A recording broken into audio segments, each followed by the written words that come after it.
Well, the Walleye won the first 2 games at home against Kalamazoo, trying to take the commanding 3-0 series lead this evening. Sam Cragg's a big reason why they're up 2-0. The hat trick on Saturday. We had a wild first period. Pat Mitch called a freakish first period. Less than 5 minutes in, Josh Passel leaves it for Quinn Preston, former Walleye forward, beats John Lethman. Toledo trailing early. 7 seconds after Kalamazoo scores again, Crags answers the call all alone, glove side on Hunter Vorva. Toledo gets on the board, a huge response, and the Fish were just getting started. A little over a minute later, Riley Sawchuk over to Grant Gabriel, the plus-minus king, adds a huge plus. His first playoff goal ties the game at 1. 4 goals on the first 8 shots of the game. Late in the first, Riley McCourt's shot rebounds right to Jacob Graves, backhand into the back of the net. Toledo up 1 after 20. Second period now, Walleye on the power play. Sawchuk had an assist in the first period, gets a goal here in the second, his 3rd goal of the series, and Toledo not done. Broken stick on the ice doesn't matter for the MVP. Brandon Hawkins, the 5th straight Walleye goal. Trenton Bliss would add an empty netter. 6 different goal scorers in the 6-2 victory. Joel Sebastianelli standing by with one of those goal scorers. With Sam Crags after a 6-2 win, you've had a stretch.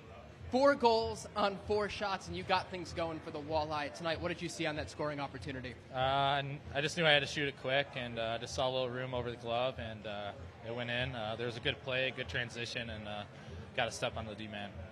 After those 2 quick wings goals, this building was vibrating. What does it feel like on the ice when you guys strike back like that and suck the air out of here?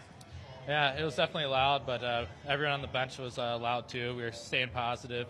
We knew we had to respond, and luckily I got that bounce right away, and we were able to get rolling right after that. A lot of quality scoring chances, dominating shots on goal for the most part for the second night in a row. What's working for this team overall?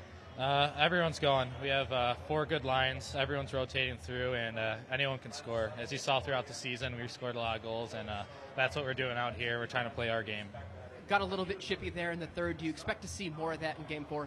Definitely. This is the 4th time you see them in a week. It's going to be physical, and they're going to come out trying to push us around, but we know that's coming. Goal for Sam Crags, 6 for the Walleye tonight in the victory. Let's bring in 2 more members of our Walleye team. Matt Melzak and Jordan Stracker are on the call in Kalamazoo.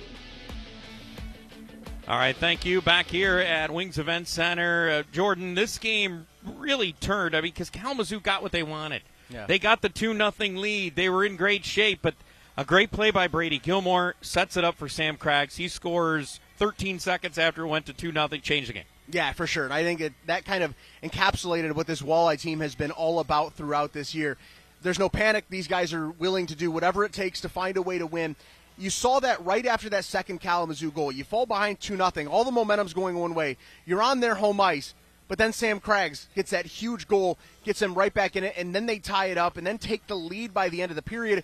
Felt like the game had swung at that point. And we saw that depth on display from Toledo tonight. Yeah, for sure. I mentioned it during the broadcast. When you get guys like Grant Gabriel and Jacob Graves able to chip in and score goals, no offense to those guys, that's not their thing. Okay, so when they're able to chip in, they're a really tough team to beat. And this Walleye team, they're clicking on all cylinders right now. A bunch of different guys are getting pucks behind the net, behind the goaltenders and in the back of the net. And this Walleye team right now, they're clicking on all cylinders at the perfect time of year. Yeah, they only got 3 goals in Game 1, but after that, you've got 11 goals in the last 2 games, 5 in Game 2, 6 here tonight. That offense that Toledo's been so good at all year has really shown up at this time. Yeah, for sure. I just love the way that this team is going about their business. They never get too high. They never get too low. It's just one game at a time, one shift at a time. That generally ends up being a good formula. In the way that this team's playing right now, they're going to be tough to beat. But now we have to focus on a Game 4 coming up on Friday night where the Walleye will have a chance to eliminate Kalamazoo on their home ice, one of the toughest things to do in hockey. And we'll see if it happens come up on Friday night, and we'll have the action for you then.